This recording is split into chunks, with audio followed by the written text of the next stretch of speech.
Welcome, everybody, to the Chris Perish podcast. This is episode 5. And if you've remembered watching from anything at Turnbuckle Studios this week, we are now in proud association with Turnbuckle Studios, as you can see in your top right corner there. My name is Chris Perish. I am alongside my normal co-host, the voice, Joshua Joseph from In Your House podcast. And we are proud to announce our first real official guest, NWA official, finest of Jarrod Fritz. Jarrod, thank you so much for coming on. How are you doing today? What's up, guys? I am doing fantastic, and I am very thankful to be the first guest. No pressure whatsoever, right? No, not at all. Absolutely none. What isn't it just like in wrestling? You rather, if you don't want to be last, you want to be first, right? Yeah, I guess so. Yeah, you know. And I guess for the future of the show, I'm happy that you're first and not last. Fantastic. I'll go with it. Maybe you will be the last one. Who knows? We'll get there. Hopefully, eventually. Hopefully, this isn't also the last one. I'll just say that as well. Yeah. No, I think nice. Hopefully, I don't just crumble like in the next hour or so. Yeah. And then, speaking of which, if I don't want to crumble, I need to be well energized for this. And if you want to get your source of energy, go to rogueenergy.com, where you can use the promo code PERISH, PERISH, to get 10% off. That helps me. But if you want to help yourself more, they do have a 30% off on the app right now. It is my job to inform you. I just prefer that you use my promo code because selfishly, it helps me. So just got to point out the truth. That's all I can do. We have Team In Your House coming in saying, let's go. And Chris Beth saying, hello, gentlemen. Jarrod, let's kind of just start off hot. What have you been up to as of late with the NWA? So honestly, the past month has really been kind of time off for me, which is always good because the end of the year for me is just, it's exhausting. I do a lot more than just refereeing. I own my own sports massage clinic. I work as a teacher for the American Massage Therapy Association. I work with a supplement company. So I'm doing a whole bunch of things. So at the end of the year, I just want to have family time. So thankfully, after our little spot at Robarts in Sarasota, Florida, I've been able to take some time off, came back and just relaxed at the house. And we've got Paranoia coming up next weekend. So in Fort Lauderdale. So I'm just trying to get ready for that mentally, emotionally, physically. As you can see, I'm sitting here in my gym. I'm going to be working out after this and, getting as I always brand myself #RefFit before the big show. So. Yeah. So if now, for any of the new viewers, and maybe Josh, I know this is your first time meeting Jarrod, and likewise Jarrod with Josh. Yes. Do you want to explain more about the RefFit and kind of how you came about that, as we see in? Yeah, so RefFit, by the way. There's actually a cool little video that I'll send you that I made. Okay. It's on YouTube. I'll send that so you can put it in the links or whatever. But realistically, like I am a businessman, and business is all about branding, and you have to figure out a way just to make something that's simple, that sticks with something. We made the joke before we went live about the whole always ready Matt Cardona thing. Anytime you hear the term always ready, like you always automatically think of Matt Cardona, So, I just needed to figure out something that could kind of represent myself, that would just be something that would be able to stick and just, as referees, we don't want to be seen, but yet we want to be noticed in a way. You know what I mean? So I wanted to not try to get like over gimmicky or anything like that. But at the time that I kind of came up with the idea was I had been doing CrossFit for several years. I was a coach and was very active in CrossFit. And then unfortunately in a training accident, I had separated my shoulder. So full panic mode, like, what the hell am I going to do with the rest of my life?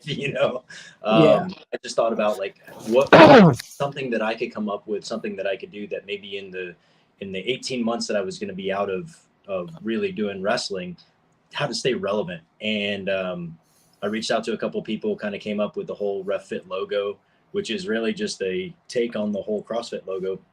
for anybody who's involved with CrossFit and Reebok, it's this whole triangle thing. So if you look at my RefFit logo, it's just turned into a wrestling ring. That's literally all it is. And it was just something that I really just wanted to have something to kind of brand off of, something that I could maybe sell a couple of t-shirts, some stickers, make a little bit of extra money. And then I really got to thinking about it. And what it was is I was just going through a lot of depression and a lot of fear for like, what's my future like, And I think we all go through that. So the RefFit became more of a mindset and a lifestyle. So like whenever you see me hashtag RefFit, it's not just me being a referee. It's not me just working out or anything like that. It's just always being able to come back from something that got you down, always being able to go that one step further, always being able to do more than you think that you're capable of. So I really tried to share that with everybody. Like, you don't have to be a referee. You don't have to work out all the time. RefFit is just a term. That's really all it is, to help people kind of push themselves to do better. That's awesome. Yeah.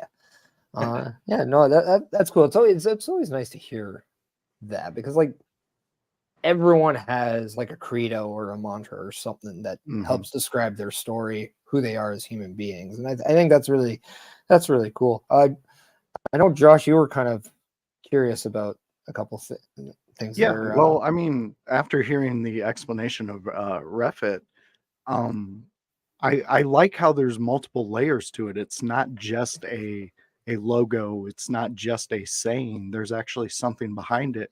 And you found a path out of, being down, not being sure about yourself. So I think that's amazing. And I did look into you once. Perish told us that there's a possibility you'd be on the podcast, and I seen you run referee seminars.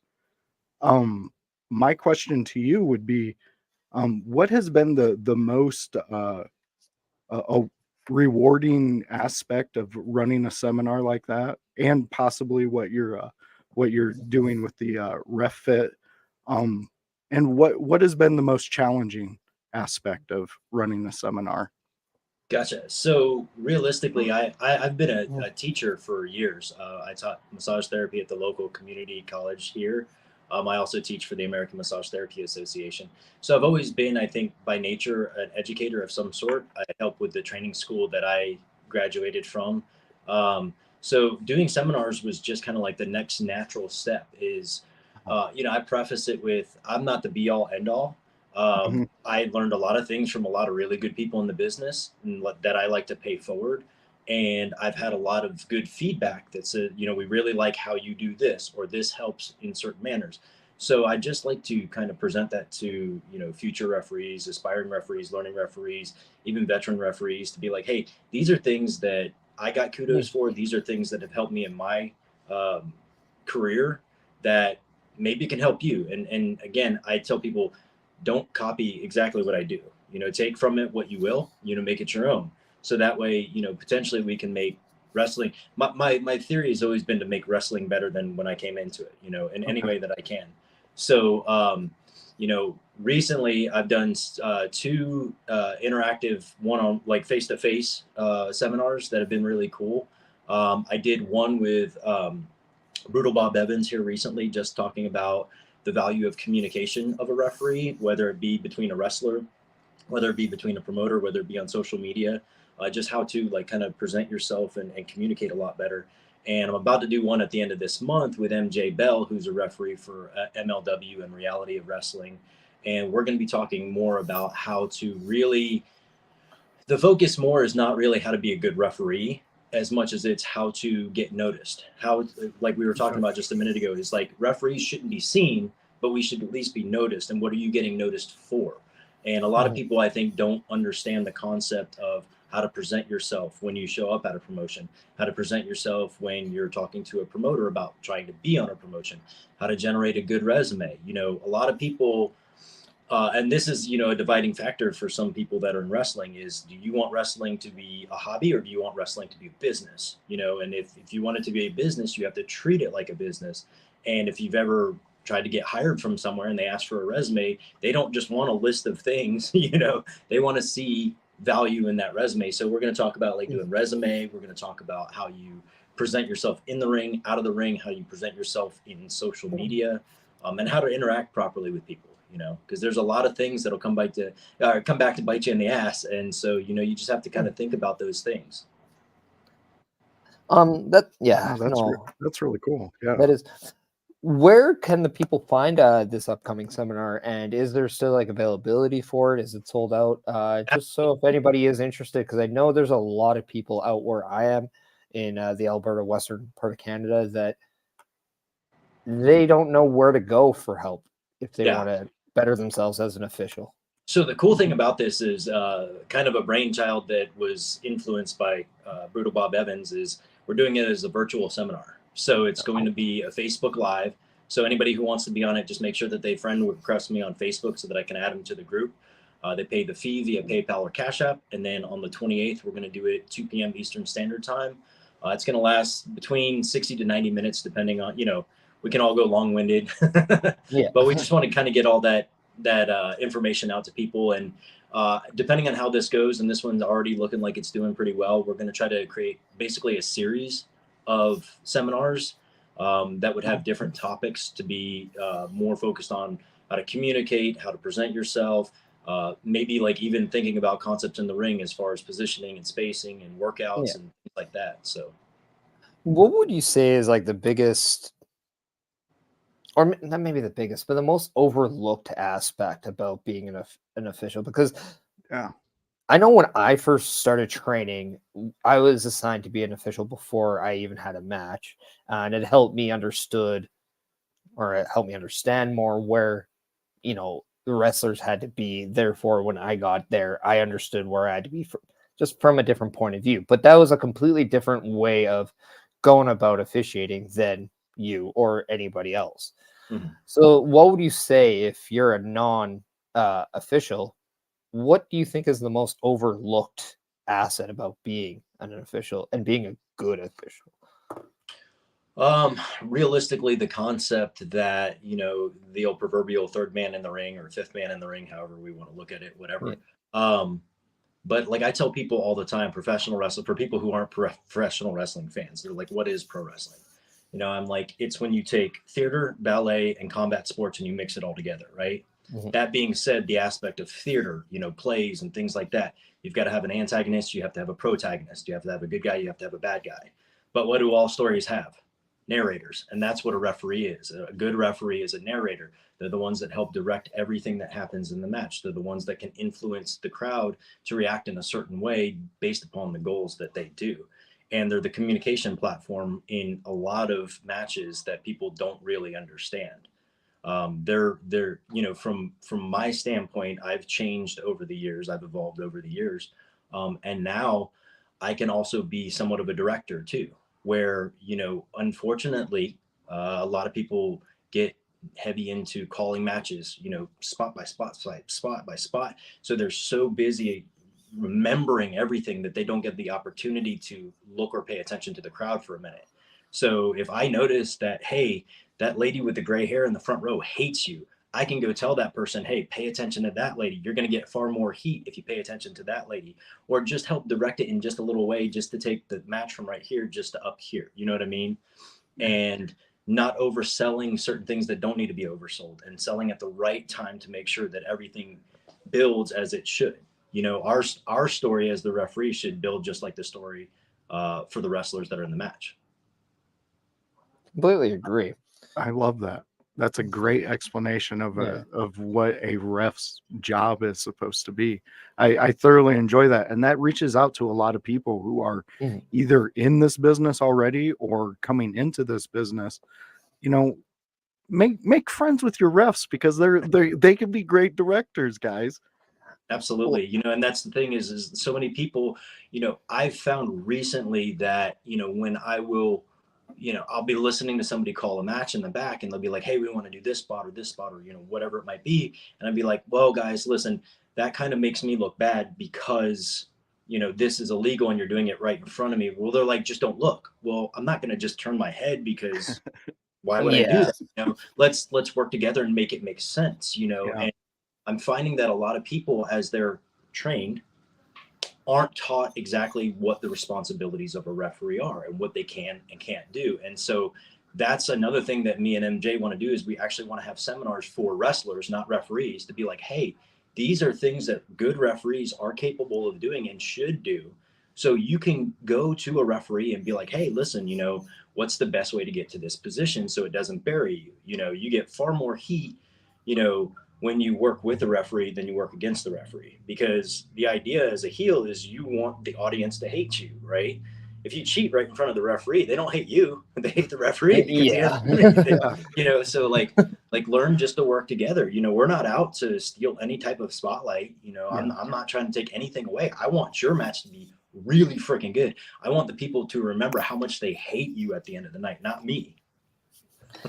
Yeah, it was actually really funny. Just in as you say that, in my my match last night, we did do the big ref bump spot, right? But then when our ref was laying down on the canvas, he's just laying down and he's looking at the action, and we were bringing in an illegal object. And I just kind of looked over. I'm like, please turn your head. Yeah. I do not want you to see what's going on. And I understand, like, it wanted to make sure that, okay, when he came back, like, he's in the right position, things like that. But yeah, the little details are just very crucial to proper storytelling, because it just takes one little thing to go wrong and become illogical, only to make the story just seem far-fetched and not believable. So like, it's very crucial that every little thing you do is for a reason. Like, if you're going to you are going to turn your head, you need a reason why. Is there something that you're looking at? Did something happen there? Why are you doing that? And if there is no why, there shouldn't be an action at all. Exactly. And to make it make sense, the thing is I joke with guys all the time, is like, if you need me to turn my head, or if you need me to be distracted, literally have a conversation with me. I don't care if you tell me, hey, after this, we're going to go to KFC and we're going to get some fried chicken or something like that. Like, I don't care if you want to just make up something. I don't really care, but actually have a conversation. Don't just grab me by the neck and be like, hey, look up here. That's just stupid. Just be creative with it. That's also something that, like, I don't know if it ticks you, but it bugs me a lot when wrestlers just randomly go and, like, put a hand on an official, even if it's just guiding. Like, to me, you should never touch an official unless it's designed for something larger. Like, it's like, just no contact. Like, I feel that sometimes wrestlers just get too carried away with things, and they're like, well, we're the wrestler. I don't give a fuck. You got to respect the official, because if you don't, why should the fans? And that's where, like, I will tell people, like, if you do it to me, more than likely I'm going to do it back to you in some way to equal, right? You're not just gonna be, one of my biggest pet peeves is when referees cower from wrestlers. Like, I was told a long time ago, there's only one person that you ever cower from, and that's the Undertaker, and he's retired. Like, point blank period. Now, I get it. There's monster gimmicks that are out there and everything that you can work with, but the moment that you cower, like, you take all your power away. And so if you're just, Billy Joe Bob, the redneck wrestler or something like that, that's trying to be big tough man, like, I'm not going to back down from you. Now, you might have to force me to get bumped, or you might have to force me to get out of the way, but it loses the power of the referee straight, right from the get-go. So just being creative about that. And, like in New Japan, they allow the wrestlers to touch the referees. It's completely fine, and I work with them plenty of times. So if you want to do it, you just got to do it the right way and just build the story the correct way. You know what I mean? Yeah. Like, if you grab my shirt or something like that or whatever, I'm going to get right back in your face and be like, you can't do that. I'm going to admonish you for it. I'm going to tell you, hey, we can't do that type of deal. So it's just proper planning. Gangrel told me one time, and I forget who taught him, but it was one of the British guys that he trained under. It's proper planning prevents piss poor performance. That's what it is. So, like, I was taught that in doing floors. Putting floors in. What a great alliteration too, that is. So just, like, think about it, and, like, hey, if you have a spot that you really want to get over, go in the ring and practice it. Just make sure your positioning is right and that you do everything that you're supposed to do. There's nothing wrong with that. That's fantastic. I thoroughly enjoy your mindset when it comes to this wrestling, because like that's how when I would do commentary, that's how I would approach the guys. I would ask them, hey, is there little things you want me to say to kind of get you over more? And I developed that friendship. And even I started adding little things in about the refs, just kind of giving them that little bump, because everybody's out there working together to give the fans exactly what they paid for. Mm-hmm. So why not take these things that you obviously picked up on very well? And I wanted to ask, where does your drive, where does the ability to see a situation and mold it into a beautiful piece, which would be the match? Where did you get that to be able to see that and do that? Is that your teaching? Is that where'd that come from? I would say probably a decent percentage of that is from genetics. Maybe, I don't know. Like just kind of how I was brought up. I don't know. But the guy there's a guy, Bob Keller, who trained me. He's very underrated and very underlooked. But he's also trained John Schuyler, if you guys are familiar with Impact Wrestling. He is so psychology based, right? Like I can't tell you, I think the first 2 or 3 months that I was there training, we'd run the ropes, we'd do some rolls, and then we'd sit there and we'd talk psychology. And I'm like, yo, when are we going to learn how to do moves, And realistically, if you don't have the psychology of why you would do a move in the first place, then there's no sense in doing a move. So a lot of the stuff that we learned on the front end of everything was all psychology based. So like, let's make it make sense. And then then I get the opportunity to work with great people like Brian Hebner and Robert King. And then I get to work with the agents here at NWA, Dr. Tom, Medusa, Homicide, and just learn. Aaron Stevens is absolutely, Aaron Stevens and Trevor Murdoch recently have been like some of the greatest that I just sit down and I sit there in the corner and I just listen. Like, I just want to hear everything you've got to say, because you just pick up those tidbits of like, oh man, that makes even more sense. I help with the agent work at a promotion in Georgia called Viral Pro Wrestling. And one of the guys that helps me there is a guy named John Davis. Not sure if you're familiar with him, but he's done a lot of stuff in the past with Ring of Honor and Evolve. He's now in the training academy with Sam Shaw, Tom Latimer, and then himself down in, I think it's Jacksonville, somewhere near Jacksonville or whatever.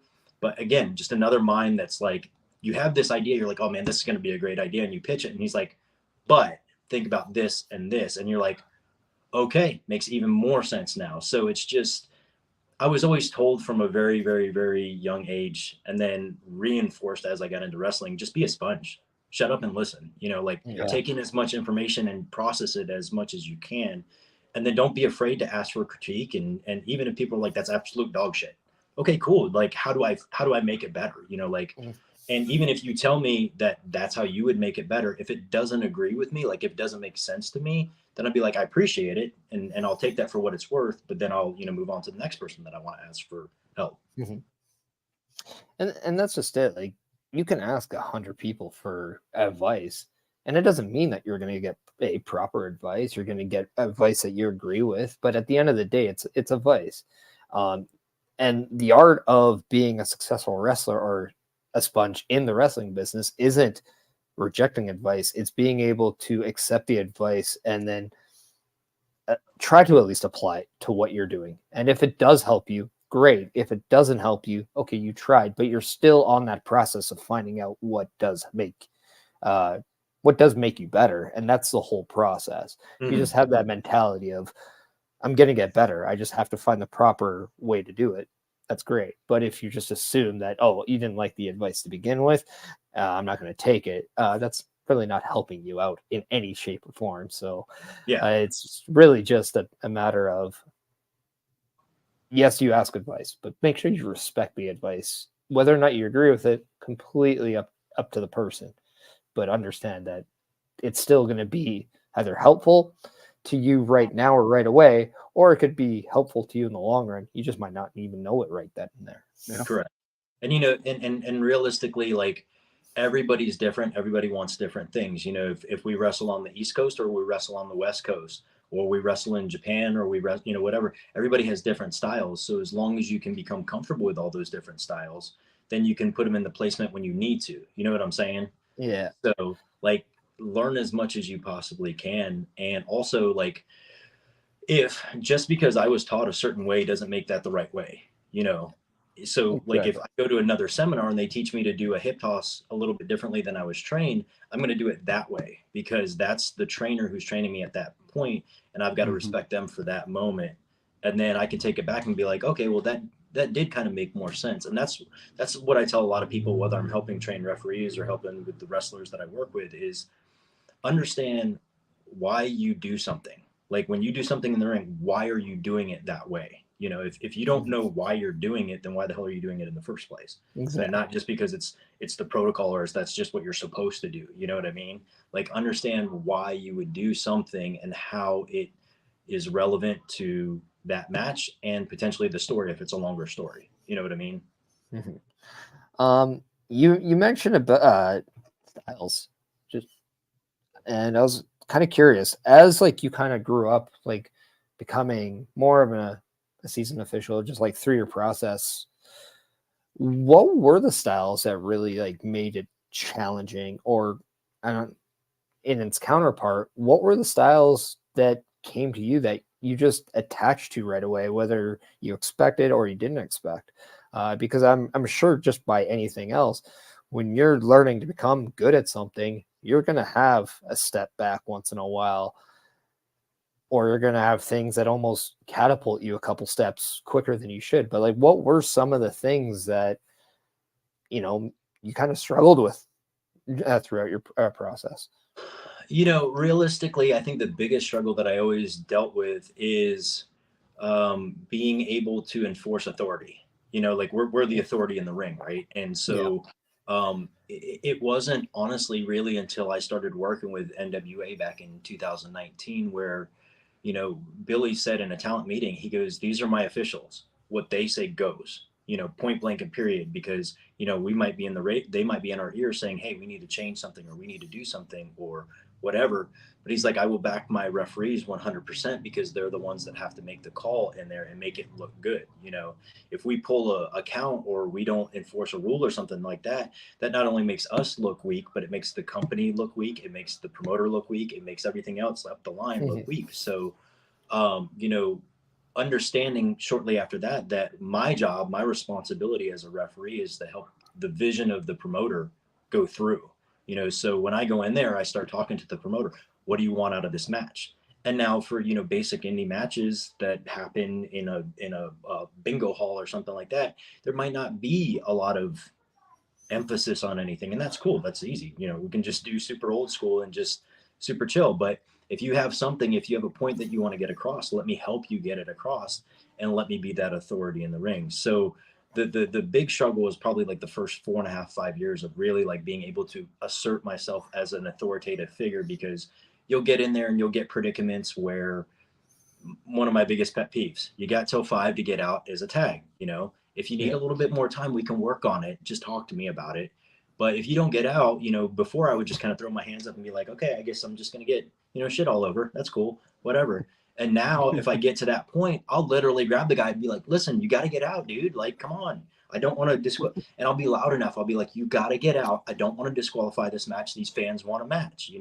So that way it helps, again, narrate to the crowd why I'm doing what I'm doing, not that I'm just putting my hands on the talent, and You're certain, explaining why. yeah. And in certain cases, if you don't listen, I'll just call the match, and I've told promoters of indies, like, I'm like, listen, and I'll even tell the guys in the match, if you don't get out, I will call the match. I don't have a problem doing that.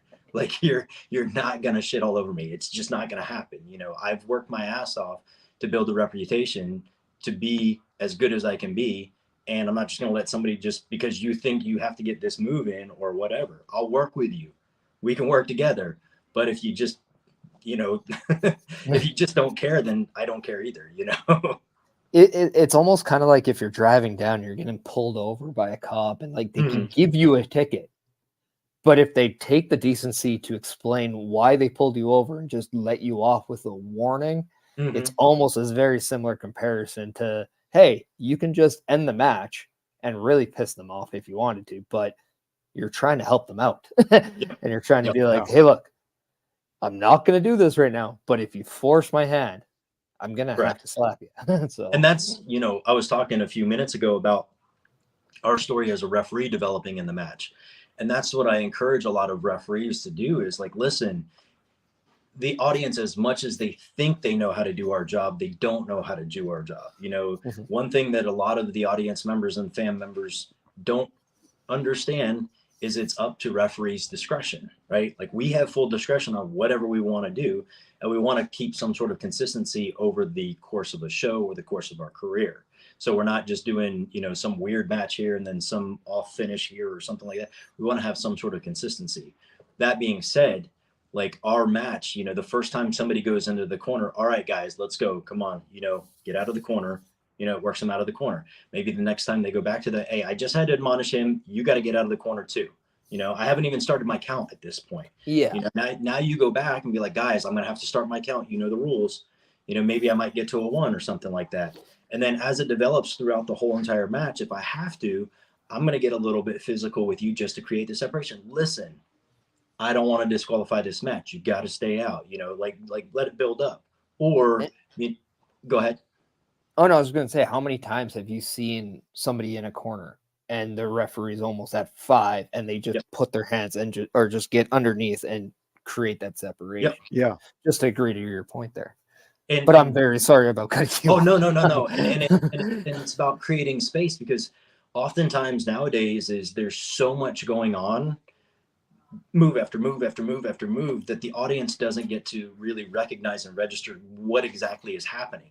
So if it's hot and heavy, I might take that opportunity to get them out of the corner, create space across the ring so that everybody can see what's going on and settle and be like, okay, this just happened. So whatever's happening next can now tell a better story. So, and I'll tell the wrestlers that I'm working with that, like, if I create space, there's a reason that I'm doing it.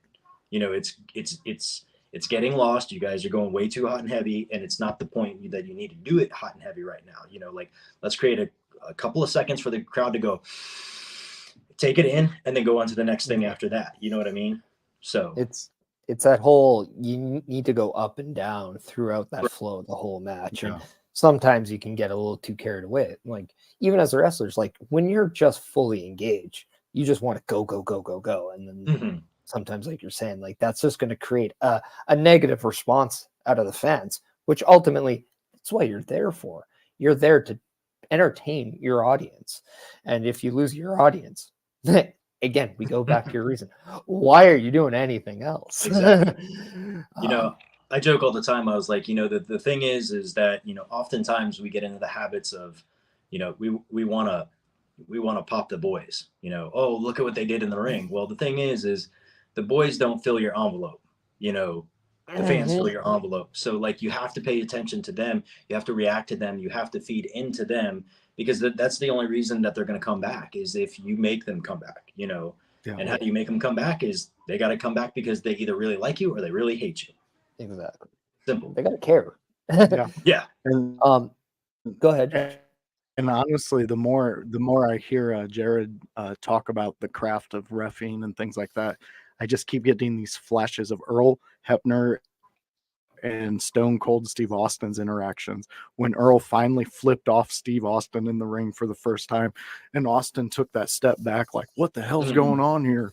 The ref is standing up to me, it's just, and then when he would get in between guys and separate them like the corner, it makes me appreciate what he was in the ring even that much more, hearing someone tell it as well as you do, Jarrod. I mean, like the explanation that you give to this, I mean, you must have been a teacher of some magnitude, because it's like you're explaining these things that most people don't understand, but they see every single time they watch a match. I mean, the ref is there. So it's awesome to hear someone explain it so well. No, I appreciate that. Thank you.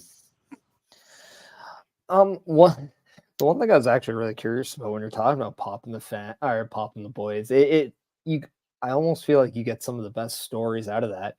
What has been, and if maybe that might be a bit thing, but what or if has been the best moment where you have popped the boys in the back? and what was it?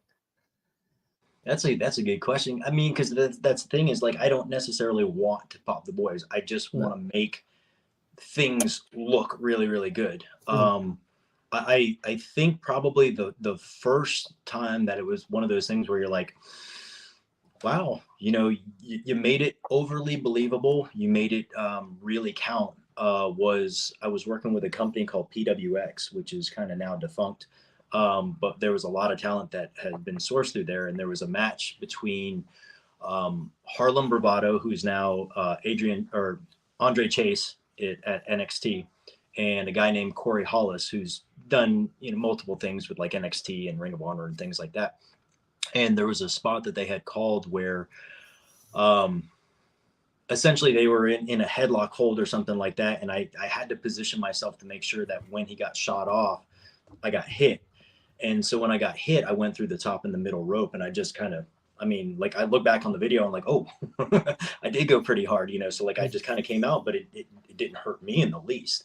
And then what was going to happen is I was going to start building back up, and then Corey's bodyguard was going to grab me and then post me and everything like that. And so finally, after the end of the match, I walked back in the locker room, and the boys were like, dude, like, are you okay? That was freaking brutal, and I was just like, no, it was fine. Like, I'm okay. And then more recently, I would have to say probably the ending to the final Crockett Cup match. So I guess it was Crockett Cup 2023, BFT versus Knox and Murdoch. And there was a bump that I had to take in there. And we had set it up to make sure that it was one of those things where, looking back on it, I could have probably done a little bit better on it, but you're your own worst critic, right? But the way that it took and the way that I sold off on it and everything, and it was one of those things that Aaron Stevens was the manager for BFT, and he's like, you don't have to worry about a single thing. I will get you in the position that you need to be in. You just pay attention to everything that I say. So like in what you were talking about earlier about the ref who took the bump and was kind of like looking at you, I was able to take a really dead cell bump and just, kind of fade away. And then I was put right in the position that I need to be at the right time.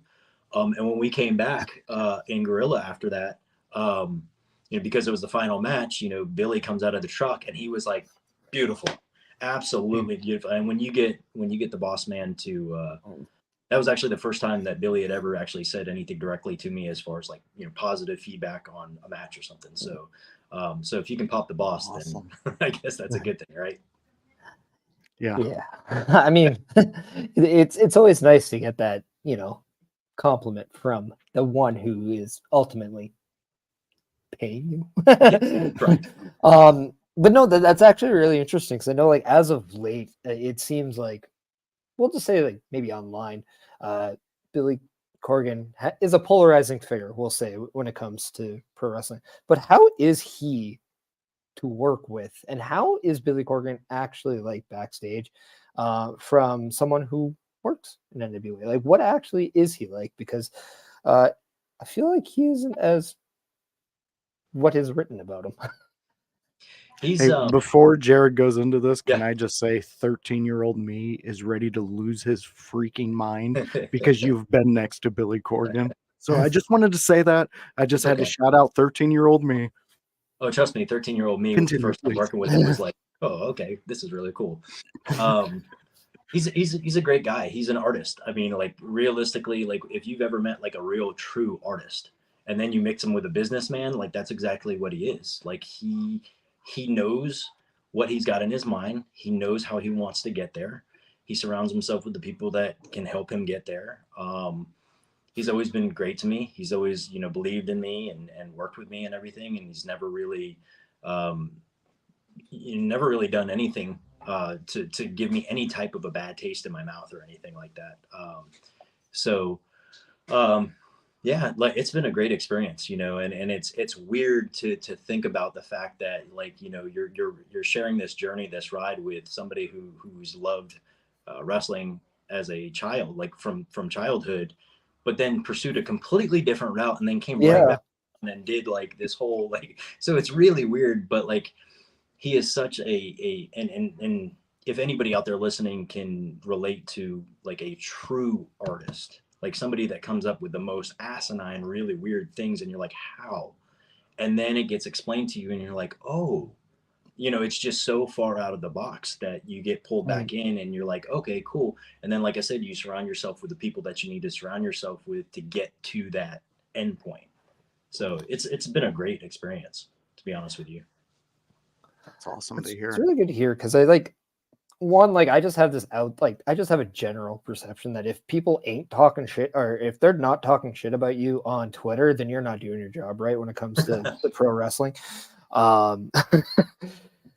It's hilarious how toxic, but at the same time, just how you can be the nicest person in the world, but if you're in wrestling, you're the devil on Twitter. And it just blows my mind, like the narrative change. But at the same time, it's always really reassuring to hear just from the people that see him, like see the people all the time. You know, how's the guy really like? Because nothing's worse than people just trying to like make you out to be like something you're not, right?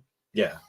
And it's really more aggravating just simply because like the majority of people that will talk the shit or, you know, whatever are the people that have never really embraced it or encountered it, or you know, I'm always one of those people that whether I agree with a situation or I don't agree with the situation, I want to play devil's advocate and angel's advocate, and I want to look at both points of views first and then be like, why? Like, I want to sit there and think for a few minutes, like, why in what magnitude would this make sense to me? Or like, if I can get myself there, you know, really just try to kind of go from there. And then if I get the opportunity as well to maybe even talk to that person directly and just be like, hey, what were you thinking? You know, that type of thing. Because I mean, there's been multiple times where I've actually had to go out to the truck. You know, we're in the middle of the show and there's a audible called in a match. And I'm like, well, who called this audible?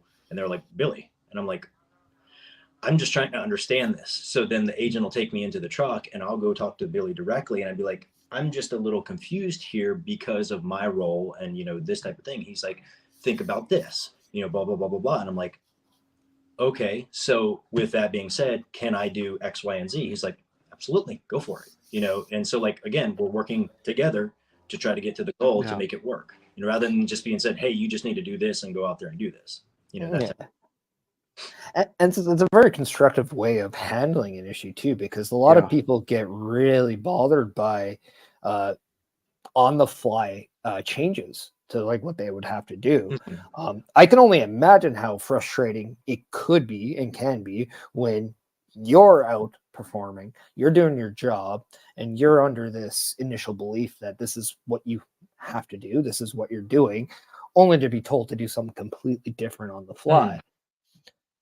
What would your but what is your advice to people who may or may not be able to take that aspect in like constructive but positive? Like what's your best advice for people in that position, in that in those shoes? Because sometimes you do let emotion get the best of you, and then 5 minutes later you're just like, oh my god, why did I do that? Now I have to like pull myself out of the grave. But what would you say is the best thing to maybe do? Breathe. Honestly, like realistically, you know, we all have a tendency to get overwhelmed. And, you know, realistically, like, what does any type of a negative action do for anybody? Nothing. Like, there's no positive reaction from a negative reaction at all. So like, if I get pissy or whatever, what's that going to do? That might cause other people to get more pissy, and then therefore we all have a shitty match altogether, you know? But you know, when it comes down to that, like, I always teach adaptability with people. Like, you have to be adaptable, you know, because I mean, there's been multiple times now where I've had the radio in my ear and they're like, yeah, we're going to change the finish. Tell them to do this instead. And it's like, oh crap.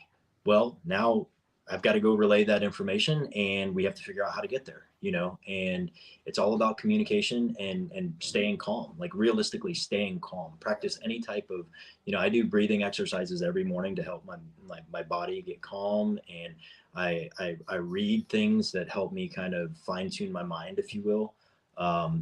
So it's really, you got to take care of yourself, you know, all on the back end of not even like doing stuff that you would normally do in the ring, but getting your mindset and on all that kind of taken care of. I might have to like bug you for those breathing exercises because it is football Sunday and my Saints are now just taking the field. I may need to borrow some of those breathing Well, see, exercises. that's the other thing. Just stop watching sports. Stop watching sports altogether. You'll be fine. There you go. There you go. Yeah. It's Jared's got answers for everything, man. He's like a it's so guru funny here. because there's so many guys, they'll be talking about sports, football, baseball, whatever, and they're like, "Oh, what do you think?" I'm like, "I don't watch it." They're like, "What do you mean you don't watch it?" I'm like, I don't have time for it. Honestly, I really don't have time to do it. And, I commend everybody for doing their own thing and all that. It's just not that important to me. There's more things that I want to try to get done. So, whether somebody wins or loses a game or plays poorly or I'm good. This comment right here is absolutely true. How you start the day dictates the rest of the day. And to actually like tack onto that, there's a really good book if anybody wants to read it. It's called The Miracle Morning by Hal Elrod, and he talks about that. It's like so many people think that you start the day right. Well, you start the day the evening before, because how many times have you gone to bed and you'd be like, shit, I'm only going to get 3 hours of sleep, this is going to suck. Well, now in your mind you're already setting the day there. So like going to bed and taking a deep breath and listening to calming music or anything like that helps your head get ready for the next day. So really good stuff. Now, that honestly couldn't be like closer to the truth. I'm riding home and coming home. It's 5 a.m. my time. I know I have to get up for a 10:30 or 10:15 podcast, 12:15 Eastern. I'm not Eastern.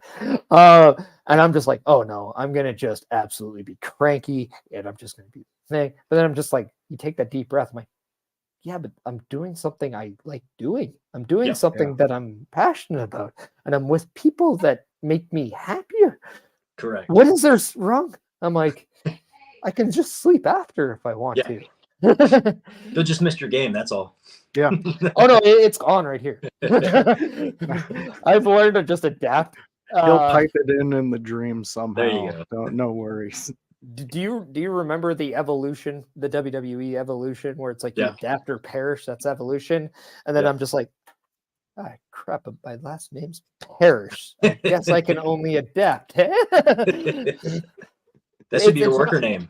It's not a bad trait to have, being able to adapt. It's especially in the world of wrestling. That's a pretty good habit to wear. And it's true for life too. Like I'm actually in the middle of producing I hate the term life coaching, but it is kind of like a program like that. And it's realistically, we create the life that we live in, right? By our decisions that we make. So like we have to learn to adapt or else we'll just fall behind, as you just said, adapt or perish, type of thing.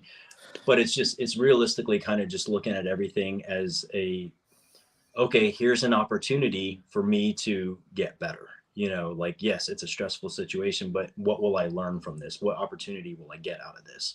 But that's just a choice that mentally you have to make to be like, okay, I could get pissy right now, or I could pull one out and save the day, if you will. Yeah. No, it's very. I like that. I like that a lot, actually. Yes, I do too. One of the things we did talk about before, that one of the things you do outside of repping is you have that the Advocare.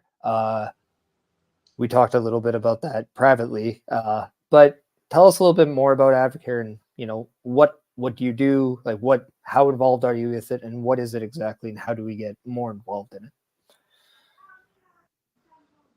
I think you guys broke up there for a second. Did you hear any of that? No. Shit. Uh-oh. Can you hear us, Jarrod? He's froze. Oh, there he is. Huh. Can you hear me now? We can hear you. Okay. Are we on the same wavelength now again? I hope so. Like it got all maximum on me for a minute. All right. No, I was mentioning we were talking about like the sides stuff you're doing on the other side outside of wrestling. You're not into sports, but you are into Advocare. Tell us a little bit more about Advocare. What are your how involved are you on it? What exactly do you do? What is it, and how do people get more involved in it? So I mean, Advocare is a supplement company, just like you guys got Rogue Energy, like sponsoring you Mhm. guys and everything. We're a supplement company that's been around for 30 years. It used to be an MLM base. Now it's just direct sales, which is a beautiful thing because I hate MLM concepts and everything. But it's all of our products. We have over 70 products, from wellness to sports nutrition to recovery to skincare, all kinds of stuff. But realistically, it's just about trying to find solutions for people who have problems. So, like I always tell people, I'm not trying to sell you on anything that you don't need. But if you have an issue or you have a problem, we might have a solution for you, and it's worth giving it a try. I've been with the company for 9 years now, almost 10 years, something like that. I use the products every day myself, so it's not like it's just a gimmick or anything. I believe in them. I believe in the guy who actually created the company, and I'm thankful that they did the de-evolution, if you will, of stepping away from MLM, because I think it helps respect the products and the services a whole heck of a lot better. It's awesome. How do people reach, like, is there a website like people can go to get some more information? You can message me on any of the socials if that's easier, or you can go to leadyourbetterlifestyle.com, and that'll basically take you to the direct link. It'll come across as the Advocare website, but that's like my distributor link there. And if anybody has any questions about anything, like, hey, I'm trying to lose weight, or I just want muscle recovery, or I want energy, or whatever, shoot me a message and I'll kind of point you in the right direction of it and answer any questions. So That is awesome. Yeah, no, it's always good. It's always good to have an answer to a situation or problem like that. I know we've talked a little bit about that, and I definitely think I'll be in contact with you. Yeah, So I tell people all the time, like, the interesting thing about supplements is we're all created differently, right? So just because you use a supplement that worked for you doesn't mean it's going to work for me. And I'm super transparent about that. Like, it's not a good fit for everybody, so, but that's how we figure it out, is we talk about it and we figure out what could or couldn't work. Yeah, and I'm a big trial and error person too. Like, it's hard because, like, I know I don't always know what's actually going to work for me, but the only thing I can do is try something. And if I feel that it works, or I see some results, I'm going to continue doing it. But if it doesn't, and it's hard because I'm also somebody that may not get those initial results, but if I stay with it, I will. So it's having to understand that aspect and not get frustrated. Yeah. Just like working out, like you can do a set, but if you don't see like direct results right away, it doesn't mean that it's not going to happen. Like, you just have to stay with it too. So it's really hard to get inside your own head. And I joke with people all the time about it, because they're like, oh yeah, I've tried stuff like that before and it just hasn't worked for me. And I'm like, okay, well, if you got a haircut from somebody and it wasn't a haircut that you liked, will you never get a haircut again? Like, you just got to try and you got to figure out like what works for you. It's all about evolution. And the thing is that our bodies change. So we could use something 10 years ago that didn't work, and then we could use it again now, and now our body accepts it differently, that type of thing. And the person he was talking to was Steve Austin, so he just didn't get a haircut. But no, Steve's a great guy. I don't know if you guys have ever had the opportunity. I was on season 3 of the Broken Skull Challenge with him, and just super cool guy, like really down to earth, and he pull you aside in between takes and everything and just talk to you like you've been best friends forever. So he's definitely one to have on your side. Yeah, I had I've had one interaction with him, and it was at a Cauliflower Alley Club, and he was there receiving an award, and obviously everybody's like trying to get an autograph or a picture or something along. My wife wanted an autograph, so I'm like, at that time she was my girlfriend, so you're trying to get in with the office. But so I go, and the pen wasn't working. I had it back up, and I just go, do you need another one? He's like, God damn, kid, I'm not gonna come to Las Vegas and get outworked by a motherfucking pen. I'm gonna figure this shit out. I don't think I've laughed so hard. That's fantastic. And I don't know if that was a good impression, but it was just me. I felt it. There was hints there. Yeah. Oh, I appreciate that. I always hate this the way I sound, so that's nice. But one thing I do want to talk to you about before we do kind of wrap up is I know we've had previous conversations on other platforms as well, and you had mentioned Camille being someone that you love refereeing and love officiating, working with. A lot of rumors are on her about heading maybe towards WWE, that she's when you see people that you care about when you work at and they go there, what's your internal thought process on that? Because I know does it suck to see a friend leave, or are you just proud? Proud, absolute, like pride, like, proverbially, I don't care. I don't think anybody who's a true wrestling fan, like a true, like all the way down to the heart wrestling fan, cannot deny that WWE is the show. Like, it's absolutely the pinnacle of the business that, like, you will never get from any other company what you'll get from WWE, as far as exposure, as far as energy, as far as interaction with the universe, as they put it, the WWE universe. Like, it's just so far reaching. And so for anybody that I work with that gets an opportunity at that, like, yeah, it sucks that you don't get the opportunity to work with them again. Well, not necessarily again, but like you want to be there with them.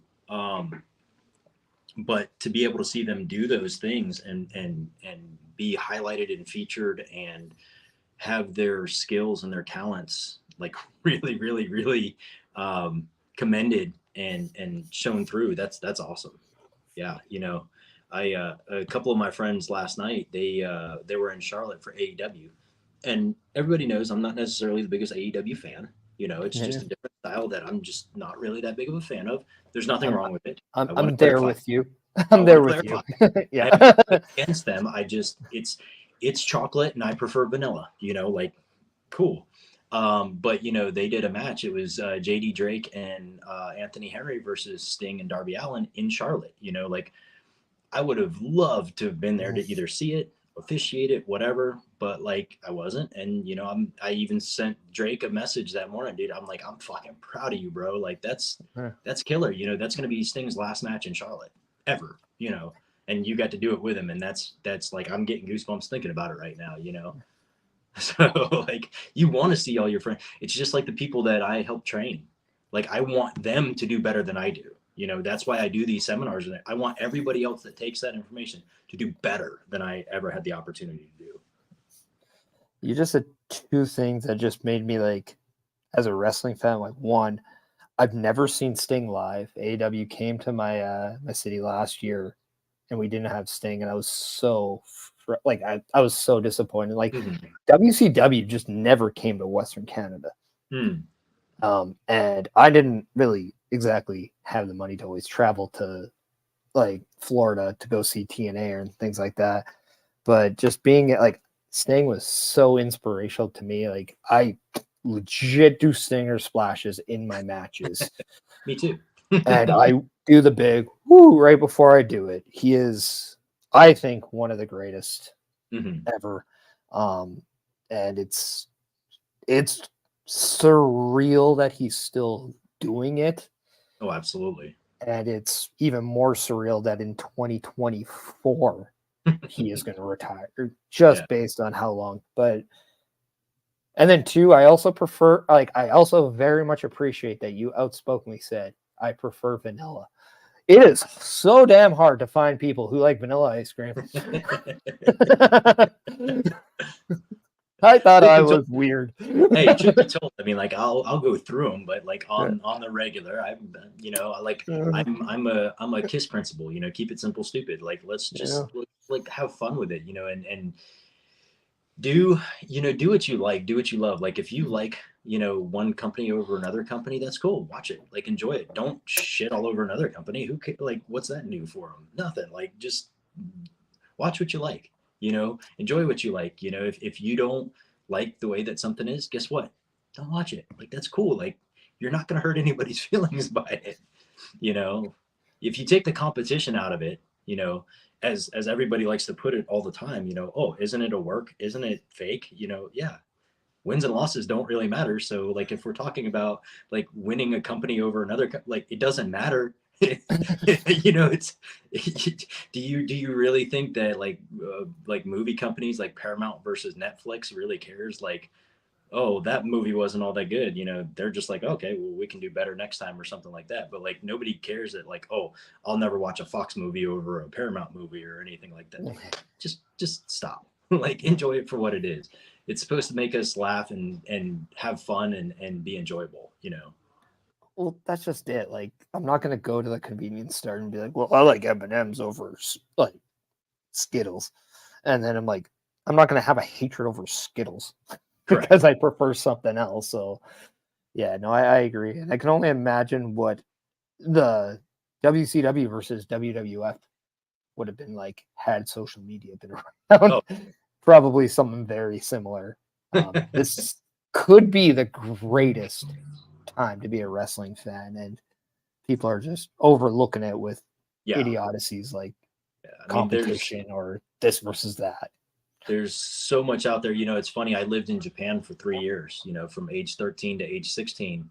And I was, as a wrestling fan as a kid, I didn't know any more than WWE and WCW. That was it. Mm-hmm. So I lived in Japan for 3 years and didn't know about Noah or All Japan or New Japan or anything like that. And I could have, you know, like had social media been around or something. It would have been amazing. And, you know, I kick myself in the ass for it, you know, now. But yeah, like you're right. Like wrestling is so abundant. It's almost too abundant in a way. But there's so many different things. So just watch what you like, enjoy it, you know, like don't don't go and shit on somebody else's plate just because you don't like what they're eating. Like seriously, like, just go eat your own food. I just also, Josh, I know you, so I feel it's funny because I know we were kind of like almost like you and I like about not liking the AEW, and then all of a sudden I see Josh, I'm like, oh, Josh, you, yeah, okay. Yeah, my mic, for some reason, my mic just went muted. I don't know why. Anyways, I was just saying, tell my 13-year-old daughter that every time I make something, she's always critiquing my plate. And it's like, what are you doing? You eat your own food. This isn't going in your body. It's going in mine. Exactly. What I always like is what my mom always said as a kid. It's like, you eat whatever you like. Just think. It all comes out the same color. Mm-hmm. Way to perish it up, Perish. Hey, if you can't laugh at a good poop joke, you're taking things too seriously. This is true. This is true. What one, like, I know Josh, you had one like you had a question too that you wanted to ask, so I'll let you ask that, and then I had one more. Okay, go nuts. Yeah, it was going back to when you were talking about NWA and working with them.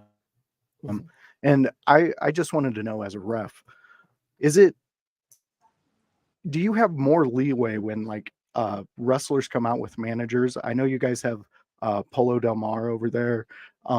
Does it give you an extra opportunity to have someone to work with, or do you find it kind of more of a distraction when the managers are out there doing their thing? I mean, it really all depends on the manager. I think, you know, anybody who's brought into the NWA really knows how to work, you know, so they also know that they have positions and they have reasons why they're out there. You know, you could have a manager out there the whole entire time that never does anything, you know what I mean? Or you can also, you also can create it as a proverbial falsie, where like I can see a manager trying to do something and I can always consistently admonish them, and then it never really happens. So that way the next match that they're out there, maybe it could happen, you know, like things like that. But that's the cool thing, is if you have the right type of talent that you're working with that knows how to do the things that they're doing, then yeah, it's great. So I mean, there's really no more leeway or one way or the other. But it's always fun to work with other people and utilize them in the right way. And, you know, there's certain things that aren't favored in NWA as far as like, you know, manager spots, things that we always try to kind of avoid and work around to figure out how we can make it work better. So, I enjoy it. We do have a question from one of our listeners, Bastard, coming in asking a question for Jarrod. What is the biggest crowd you've ever worked in front of? I'm trying to think. Because I suck at numbers. So like I don't ever really remember numbers per se. I would have, oof. You know, they had huge numbers sold for Crockett Cup in 2020 that we had to cancel last minute. So that would have probably been one of like the biggest crowds that I've worked with. I want to say when I did, it was Spartanburg Memorial Auditorium, and I believe, if I'm not mistaken, it was January of 2020.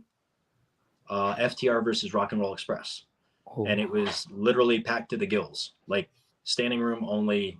I don't know what the numbers were, but it was that feel of like the moment you walk through the curtain, you're like, holy hell, that's a lot of people that you see.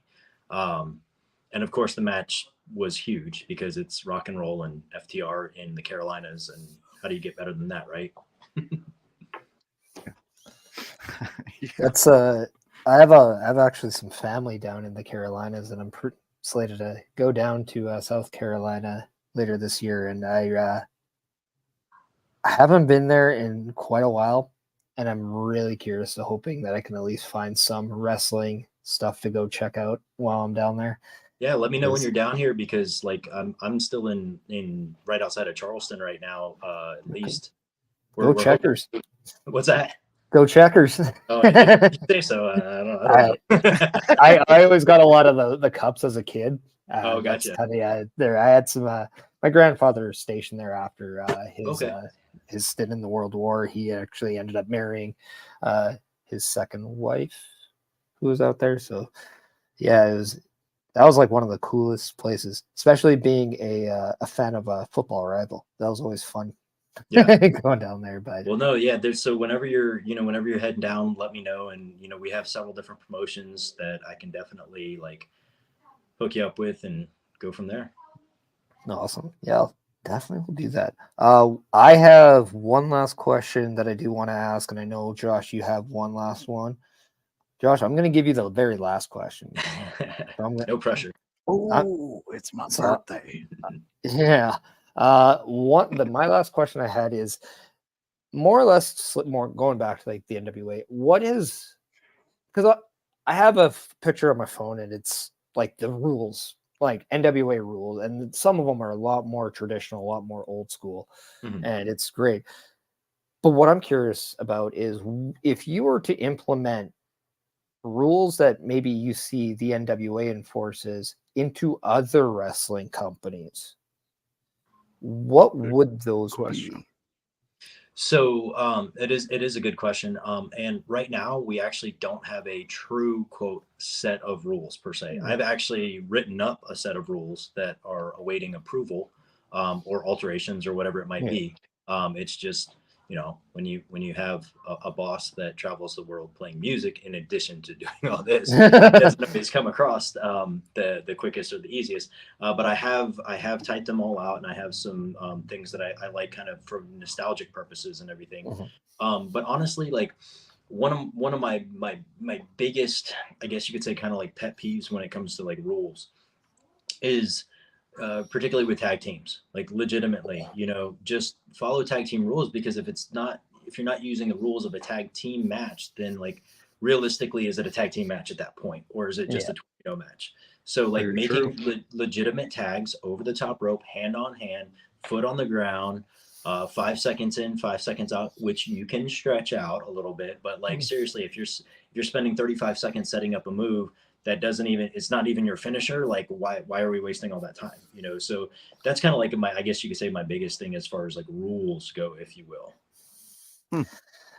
I was getting so like amped up because that's exactly what I was hoping. Because I love tag team wrestling. I think it's in its truest form. It is just beautiful. I honestly forget the movie but it was talking about the romantic part of baseball. And I'm like, if you don't understand the romance in professional wrestling, I highly question if you truly have a true passion for wrestling, because wrestling is so romantic, so beautiful, and sometimes it just gets looked over because of maybe like a cool move or something like that. It's like taking a good movie and then adding that extra effects and all that stuff, and that CGI and stuff. And it's like you're almost just pushing down what the purity of what it is. And that's what I love about tag team wrestling at its purest, is basically just how simple it can be and it should be, and seeing the creativity bloom out of that, instead of being forced to think outside the or not so much outside the box, but just you're forced to have to stretch the littlest things just to get the smallest reward out of it. Correct. But Josh, what would be your last question? Well, first I'll say, I believe that movie was Bull Durham you were referencing, with the speech of romanticizing baseball. Yeah. But last question, Jarrod. Okay, so we're in fictitious land. You just got a contract. WWE needs you for main event WrestleMania night, and you get to pick the match throughout the entire catalog that they've ever had. Any wrestler that has ever went in the ropes, who are your two opponents? And you are reffing. Wow. And so this is just people that have been in WWE, or no, this is just this is your main event. Anybody you want. Have you guys ever seen the movie Mallrats? Yes. I live when he's like, what's your favorite comic book character? It's like, oh, what are we, physical prowess? Or, anytime anybody asks me like that, what's your favorite match or what's your dream match? I'm like, geez, what do we go with here? You know what I mean? For the longest time, people would ask me about kind of dream matches, and if you could put it in any type of setting or anything like that. And I think it would be super cool to have been able to do something like, a Triple H in his prime after he'd come back from his first major surgery, versus a Nick Aldis at the tip top at the Sportatorium, back in the 70s, late 70s, early 80s or something like that. I think just that whole feel would be super cool. That being said, if I could do Bruiser Brody match, that would have, I'm a huge Bruiser Brody fan, absolutely freaking, huge Bruiser Brody fan. So that would have been cool, just his experience, and to work any of the old Sam Muchnick auditoriums there in St. Louis with Bruiser, Eddie Guerrero. Anything that Eddie Guerrero ever did potentially could have been amazing. To be able to officiate that match from Halloween Havoc with him and Ray would have been just absolutely mind-blowing. Going back to the Sportatorium, anything between the Freebirds and the Von Erichs would have been, just absolutely epic. And, I talked to James Beard on a fairly regular basis, who used to referee for WCCW quite often and was very good friends with Von Erichs, and just picking his brain about that is just, wow. That would be. Yeah. So I can't really give you an honest answer, but there's something to choose from there. Yeah. No, that answer right there was perfect. You explained it, everything. And yes, obviously you've been in this business, so you've been asked that question. So yeah, that's a great answer, man. I enjoy that thoroughly. And just like you wear your Bruder Brosy, I got my top guys FTR right here. Love that. I'm an AEW. I got Roddy Piper. See, we're all nerds, man, and we're having fun together. There you go. I'm not gonna lie, I also haven't changed since yesterday. That's kind of gross, Perish. I showered though. Okay. Yeah. I guess my socks are different, but much information. But with all that being said, Jarrod, I just want to take this time to thank you for choosing to spend your time on it, and I appreciate that. Hopefully, we can have you back and we can just divulge more into more fandom stuff and just talk about the, Josh, you nicely put it, the nerdy type of stuff in pro wrestling. Yes. It's in my eyes one of the greatest things ever in the world, and it's truthfully probably the one thing in this life outside of my wife and my son that brings me true happiness. So thank God for pro wrestling, and thank God that I'm able to meet people like you guys. And again, thank you for joining, and just going to give you a platform to let everybody know where they can find you, what you have going on, And just another last plug for everything that you do have. Awesome. Well, thank on you site. again for having me on. I love it. I always love doing podcasts. Yeah. If I had it my way, I'd have like extra time and every single day to do more podcasts because I really enjoy coming on and talking with good people like you guys. When it comes to social media, J Fritz RefFit on Twitter, Jarrod.Fritz on Instagram and TikTok, and then Jarrod C. Fritz LMT on Facebook. Anybody, they can reach out to me, message me, whatever. When it comes to Advocare stuff, like I said earlier before, leadyourbetterlifestyle.com. Tune in next week. Yep, I think it's next week. I'm not sure all the like specifics. I know we did the CW network thing. So I don't know if we're going to be on the app or on CW quite yet. But we got our Paranoia show down in Fort Lauderdale, and followed by a day of TV tapings there. And then they just announced that we're going to be in Alabama on the 2nd of March at the Dothan Arena. So that's going to be pretty cool. Also, at the end of this month, I should say closer to the middle of the month, Winston-Salem, North Carolina, AML Wrestling on Title Match Network. We've got a War Games going on. 2 rings, 1 cage, 2 teams. It's going to be awesome. So I'm excited to do that. So thank you guys again. I really appreciate it. Thank you. And our last comment is we have Paul Fear saying, "Goddamn, Joseph looks like a grizzly bear is making love to his face." Perfect. And Love I it. don't. I had an itch. Well, Josh, maybe have that itch lead us to where people can find you. Well, you can always find me on the In Your House podcast, doing great things with Hypocrisy Jones, Hollywood House, and the newest edition, Paragon himself, the world's most dangerous game. And you can find me on my watch-alongs. I do SmackDown, obviously a Friday night, and I also do Collision Saturday night. And if you didn't see it last night, my boys FTR put on a banger of a match against House of Black. And I would advise everybody, go out there, check out Collision, watch that storyline, because it looks like somebody's actually writing it, and it's getting good. It's getting very good. House of Black, FTR, Daniel Garcia is now teaming up with FTR. So everybody knows I'm a big Daniel Garcia fan now. So come hang out with me on a Saturday night, talk AEW Collision, and you can always find me here Sunday when Perish asked me to come on, So yeah. You're here like every week. I know. I'd just like to the say most that. obvious question. I'm very aware that I am not someone people like to listen to just by myself. I need people. But in case you are weird like me and you do like to follow me, I will share my socials at the end video, but please help me out. Go to rogueenergy.com. Use the code word Perish, PERISH. You can save 10%. I can get some cash. It's nice. Diapers are expensive. Formula is really expensive. Yes, I'm going to guilt trip you with my baby. I'm doing it. But at the same time, also, if you want to listen back to this, make sure that you're going on Spotify, as we are now officially on Spotify. You can watch all the past episodes of the Chris Perish podcast. 1, 2, 3, 4. Later today, the 5th will be added. I appreciate everyone who took time in the chat to join us. I, again, want to thank Jarrod for joining, taking the time. Appreciate everybody. Go follow him. He's a great guy. He even talks to you in DMs and helps you out, as he's done for me. So I appreciate that very much.